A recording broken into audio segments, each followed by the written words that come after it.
नमस्कार साथियों, स्वागत है आप सभी का वाईफाई स्टडी 2.0 पर। मैं हूं अंकित अवस्थी। आप हैं मेरे साथ में एक ऐसे विषय पर चर्चा करने के लिए जो कि धीरे धीरे भारत के अंदर अखबारों में छपता जा रहा है। हमने रेफरेंस के लिए आपके सामने हिंदुस्तान टाइम्स को लिया है, जिसमें लिखा गया है कि अलकायदा ने एडमिट किया है कि कश्मीर के अंदर भारत सफल हो रहा है। यह कश्मीर को भारत से अलग करके इसलिए मानते हैं क्योंकि यह समझते हैं कि कश्मीर और भारत एक नहीं है। खैर, इन्हीं का ही हम स्टेटमेंट उठा लेते हैं कि कश्मीर में भारत सरकार सफल हो रही है। यह वो आतंकी संगठन मान रहा है जिसके जो भी चीफ बने उन सबको भारतीय सेनाओं ने पूरी तरह से मिटा दिया। कहने का अर्थ यह है कि इन्होंने यह एडमिट करना शुरू कर दिया है कि कश्मीर में भारत सरकार तो सफल हो रही है और पाकिस्तान कश्मीर में बुरी तरह फेल हो रहा है, और इसी चलते इन्होंने पाकिस्तान की भरपूर आनंद भी लिए हैं, मजे भी लिए हैं। आपके सामने अलकायदा के द्वारा जो बातें कही गई कि पाकिस्तान फेल हो रहा है कश्मीर में, ये बातें कहां से आई और इनका क्या महत्व है, ये सारी बातें आज के सेशन में हम जानेंगे। लेकिन ये किसके परिप्रेक्ष्य में कही गई वो मैं आपको बता दूं। 5 अगस्त 2019 को जम्मू कश्मीर से धारा 370 जब निरस्त हुई थी, उसका विशेष दर्जा खत्म करके आतंकवादियों को और पाकिस्तान जैसे देशों को बड़ा झटका लगा था, क्योंकि अल्टीमेटली केंद्र सरकार अब पूरी तरह से वहां पर ध्यान देकर काम कर रही है। ध्यान देकर काम कर रही है से मतलब अब डायरेक्ट इंटरफेरेंस में है। लगभग 74,000 करोड़ रुपए इन्वेस्टमेंट का प्लान कश्मीर के अंदर किया जा रहा है। ऐसी स्थिति में वहां के युवाओं को रोजगार मिल रहा है, पर्यटन बढ़ रहा है।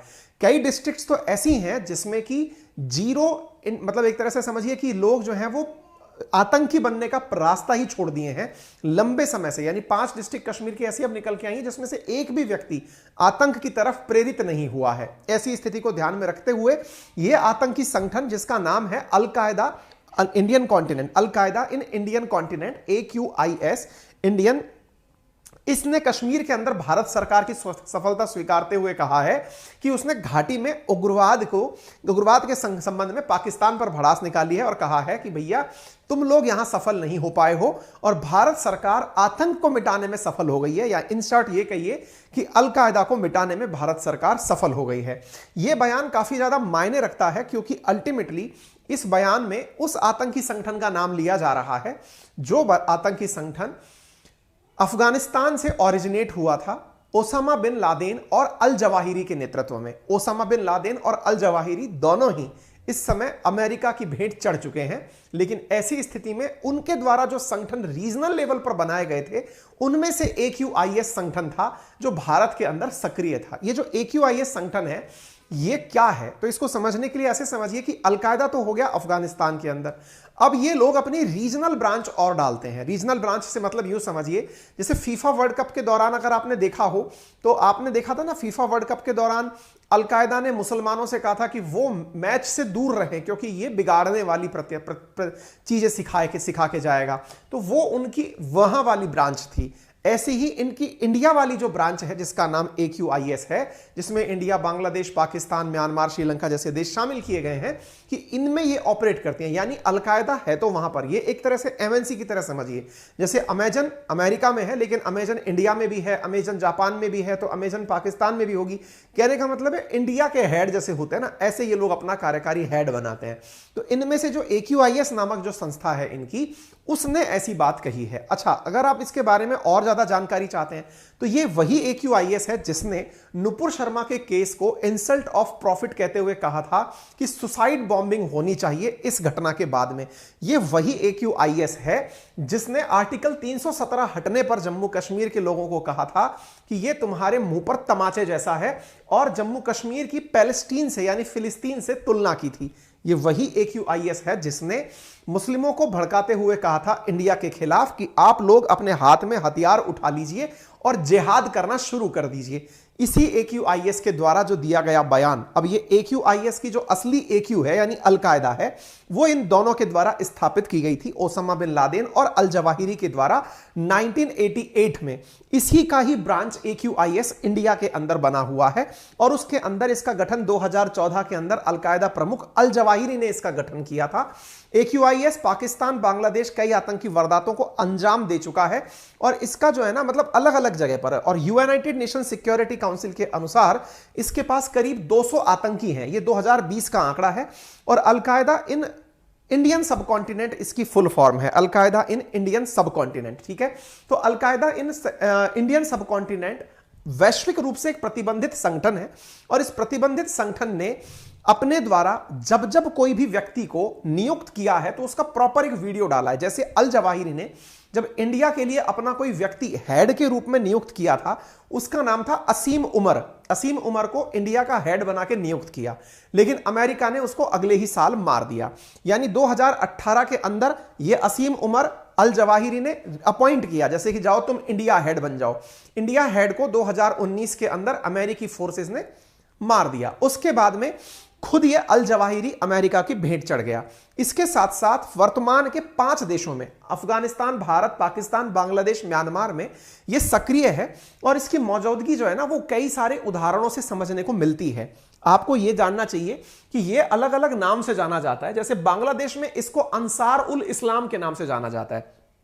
अंसार उल इस्लाम बांग्लादेश में कोई सेक्युलर एक्टिविस्ट, लेखक या प्रोफेसर है, उनकी हत्या की जिम्मेदारी लेता है। दुनिया भर के उग्रवादी संगठनों के खिलाफ लड़ाई के लिए बने नॉन प्रॉफिट गैर सरकारी संगठन काउंटर एक्सट्रीम प्रोटेक्ट यानी सीईपी के मुताबिक म्यांमार में रोहिंग्या मुसलमानों के खिलाफ जो हिंसा हुई थी उसके जवाब में अल कायदा को म्यांमार में हमले करने के लिए कहा गया था। यानी ये दुनिया भर के अंदर जहां जहां पर भी हमले करने होते हैं ये वहां जाता है। संयुक्त राष्ट्र संघ के अनुसार 2020 की एक रिपोर्ट के अनुसार इनके पास में 150 से लेकर 200 आतंकी हैं। अब सवाल बनता है, क्या यह संगठन इंडिया में भी एक्टिव है? जी हां, 2015 में इसके 3 आतंकियों को गिरफ्तार किया गया था जिनकी मौजूदगी भारत में पहली बार पता चली थी। 2015 के बाद 2021 के अंदर ये आप जो खबर देख रहे हैं इंडियन एक्सप्रेस की, 2 टेररिस्ट अलकायदा के समर्थक जो थे उन्हें ह्यूमन बॉम्ब बनाते हुए यूपी पुलिस के द्वारा गिरफ्तार किया गया था। ऐसे ही नेशनल इन्वेस्टिगेटिंग एजेंसी के द्वारा, मतलब एनआईए के द्वारा पश्चिम बंगाल के जो मुर्शिदाबाद नामक जो जगह है वहां पर भी इसके ऊपर एक केस दर्ज किया गया। असम के अंदर अप्रैल 2022 में बारपेटा जिले में 6 आतंकियों को गिरफ्तार किया गया। असम के मुख्यमंत्री हेमंत विश्व शर्मा राज्य से आतंकी नेटवर्क को खत्म करने के लिए कड़े कदम उठाने के आदेश भी इसी कारण से दिए थे। इनकी जानकारी बाहर कहां से आई? अब जानकारी बाहर निकल के आई, इन्होंने एक मैगजीन जो खुद के द्वारा प्रकाशित खुद के लोगों के लिए की जाती है उसमें की थी। इसमें उन्होंने कहा था कि पाकिस्तानी जो है वो उन दहशतगर्दों का सफाया कर रही है जिनको कश्मीर के लिए तैयार किया गया था। यानी कि वो भारत को ही एक तरह से फायदा पहुंचा रहे हैं और अलकायदा ने मुसलमानों को एकजुट होते हुए कश्मीर में समर्थन देने को कहा कि भाई सब लोग पहुंचो और वहीं जाकर के काम करो। और इन्होंने एक आतंकी संगठन का नाम लिया, अंसार गजावत उल हिंद। इसको कहा कि यही इकलौता सच्चा आतंकी संगठन है जो कि हिंदुस्तान में काम कर रहा है। तो अंसार गजावत उल हिंद जो है इसको वो आतंकी संगठन इन्होंने करार दिया कि यही है वो जो इंडिया के अंदर जाकर आतंक मचा रहा है। अब मैं थोड़ा सा इसके फैक्ट आपको दिखा देता हूं, जरा इधर देखिए। आपको यहां पर अंसार गजावत उल हिंद नाम से आतंकी संगठन दिखाई दे जाएगा, अलकायदा भी दिखाई दे जाएगा, लेकिन शायद आपको इसके साथ जो जुड़े हुए अमीर यानी इनके हेड जो हैं वो शायद दिख जाएं। जैसे यहां दिखाई दे जाएगा आपको जाकिर मूसा, यहां दिख जाएगा हमीद लहलरी, इधर दिख जाएगा इम्तियाज शाह, इधर दिख जाएगा गाजी खालिद इब्राहिम।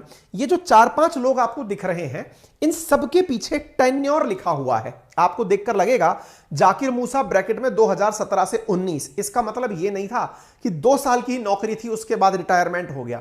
इनको रिटायर हर्ट कर दिया गया। कैसे? अब मैं एक एक करके सबका आपको परीक्षण दिखाता हूं। यही है जिसके बारे में ये कहते हैं कि ये बहुत अच्छा काम कर रहे थे लेकिन भारतीय सेनाओं ने इनको कैसे धूल चटाई, अब मैं वो बताता हूं। इनका जाकिर मूसा बना पहला अमीर। आइए खबर पढ़ते हैं। इधर देखिए आपके सामने यहां पर न्यूज दिखाई दे रही है 2019 की। खबर में है Zakir Musa killed in south Kashmir encounter, ये ऑफिशियल्स ने अनाउंस कर दिया। एक गया। दूसरा देखते हैं साहब, जाकिर मूसा के बाद हमीद लहरी के बारे में देखिए। जाकिर मूसा का सक्सेसर अमंग 3 टेररिस्ट किल इन अवंतीपुरा। अलकायदा का ये जो व्यक्ति है ये यहां पर मारा गया जाकिर मूसा के बाद में, ये दूसरा निमट गया। अच्छा, इधर की तरफ तीसरे वाले के बारे में बात करते हैं। ये देखिए अवंतीपुरा वाली जो चीज है, अंसार गजावत उल हिंद का जो टेररिस्ट है इम्तियाज शाह, वो मारा गया। ये हो गया तीसरा वाला निमट गया। ठीक है साहब। इसके बाद में ये इम्तियाज शाह चला गया। अब बचा गाजी खालिद इब्राहिम। गाजी खालिद इब्राहिम के बारे में लिखा गया है कि अभी वो एक्टिव है, लेकिन जो रिसेंट खबरें आ रही हैं जिसमें सिक्योरिटी फोर्सेस ने सितंबर 2022 में क्लेम किया है कि 2 अलकायदा के अफिलिएटेड टेररिस्ट मारे गए, उसकी पुष्टि नहीं हो पा रही है कि वो वही था या कोई और था। कहने का मतलब यह है कि जो भी ये अमीर अपना बनाते हैं उसको भारतीय सेनाएं खत्म करने में लगी हुई है। आप इधर देख सकते हैं इंडियन आर्मी ने मेजर इन्फिल्ट्रेशन को मतलब रोका है पूरी तरीके से। यहां पर आप यहां पर द स्टेटमेंट की खबर देख सकते हैं, Pakistan terrorist killed in Kashmir, October 26 की खबर देख सकते हैं। फरवरी 2022 की खबर देखिए, 439 टेररिस्ट जम्मू कश्मीर के अंदर 370 हटने के बाद में मारे गए हैं। ये अपने आप में एक बहुत बड़ा नंबर है जो कि काफी ज्यादा इनके मन में भय बिठा चुका है। तभी तो ये भारत सफल हो रहा है कश्मीर में, ये कहते हुए दिख रहे हैं और पाकिस्तान को भड़का रहे हैं कि तुमसे कुछ ना हो पा रहा भैया। यानी उनको ये याद दिलाते हुए कह रहे हैं कि तुम तो वही हो जो कश्मीर के अंदर कारगिल में जाकर जम गए थे, लेकिन तुम्हें वहां से भी खदेड़ दिया गया था। कारगिल के नाम पर इनको इंसल्ट किया जा रहा है। ठीक है, 2022 में अब तक 181 आतंकी मारे जा चुके हैं। मतलब आप ऐसे समझिए, 439 370 हटने के बाद की बात है। 2019 से 2022 इकलौते में 181 आतंकी मारे गए, जिनमें से 51 से ज्यादा विदेशी थे और 126 लोकल टेररिस्ट थे जो मारे गए। ऐसे ही इन 5 Kashmir district no local has joined terror outfit this year. 5 जिले तो कश्मीर के ऐसे हैं जिनमें से कोई भी व्यक्ति जो मतलब लोकल है उसने किसी भी आतंकी संगठन को जाकर ज्वाइन ही नहीं किया, क्योंकि अब इतना ज्यादा रोजगार को बढ़ावा दिया जा रहा है। लोगों को अपॉर्चुनिटी समझ में आ रही है, लोगों को यह समझ में आ रहा है कि भाई ये फालतू के काम करने से कोई मतलब नहीं है, मेन स्ट्रीम में आने का फायदा है, पढ़ लिख कर कुछ बनेंगे तो काम आएंगे देश के। तो अब उनको यह बात समझ में आ रही है और इससे ये तंग आ चुके हैं। आपको याद होगा इससे पहले भी हमने आपको महबूबा वाला मुद्दा बताया था, उसने केंद्र को धमकी दी थी।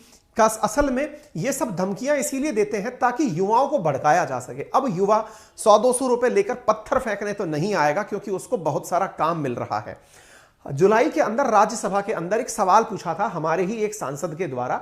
सांसद ने जब सवाल पूछा, उनका नाम था श्री एम शनमुगम।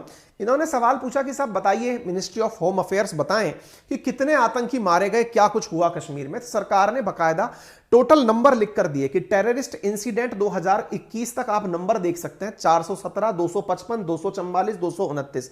यानी टेररिस्ट का इंसिडेंट लगातार नीचे आ रहा है।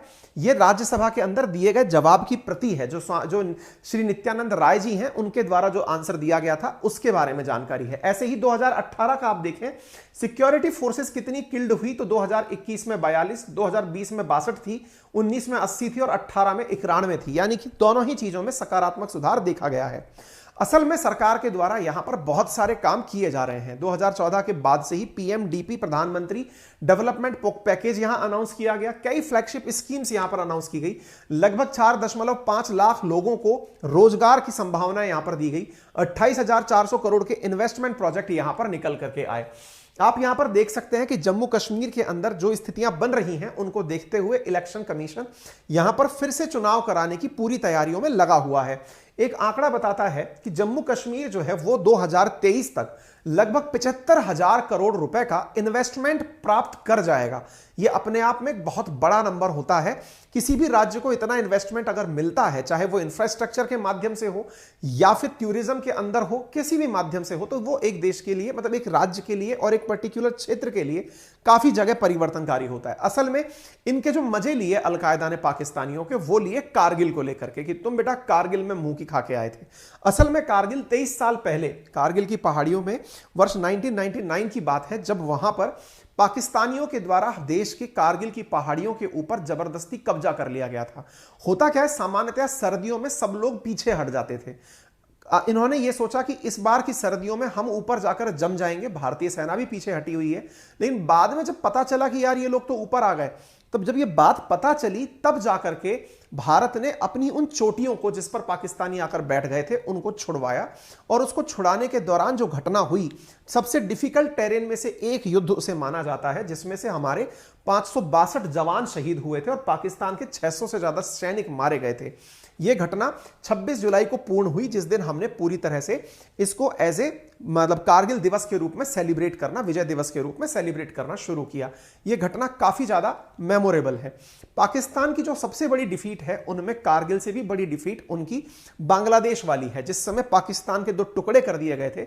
लगभग 93,000 पाकिस्तानियों को समर्पण करने के लिए भारतीय सेना ने मजबूर कर दिया था। खैर, इनकी करनी इनको हमेशा याद रहे, हम तो यही चाहेंगे। फिलहाल के लिए इतना ही। मेरा रेफरल कोड है अंकित10, जिसका यूज करके आप अनअकैडमी पर कल से यानी 1 दिसंबर से शुरू हो रहे रफ्तार बैच में, जो कि यूपीएससी के लिए है, उसमें एनरोल कर सकते हैं। इसके साथ साथ एक्सेलरेट बैच शुरू हो रहा है इंग्लिश मीडियम वालों के लिए। प्रीलिम्स ओरिएंटेड बैच है, 300 घंटे का कोर्स है, टॉप एडुकेटर्स के द्वारा यूज किया जा रहा है, आप इसको यूज कर सकते हैं। इस बैच की फीस मात्र 25,000 है, और यदि कोई व्यक्ति ऐसा है जो साल भर का सब्सक्रिप्शन चाहता है तो उसके लिए 4,364 रुपए प्रति माह पे ईएमआई के साथ में कोर्सेज उपलब्ध कराए जा रहे हैं। अपना ख्याल रखें, धन्यवाद।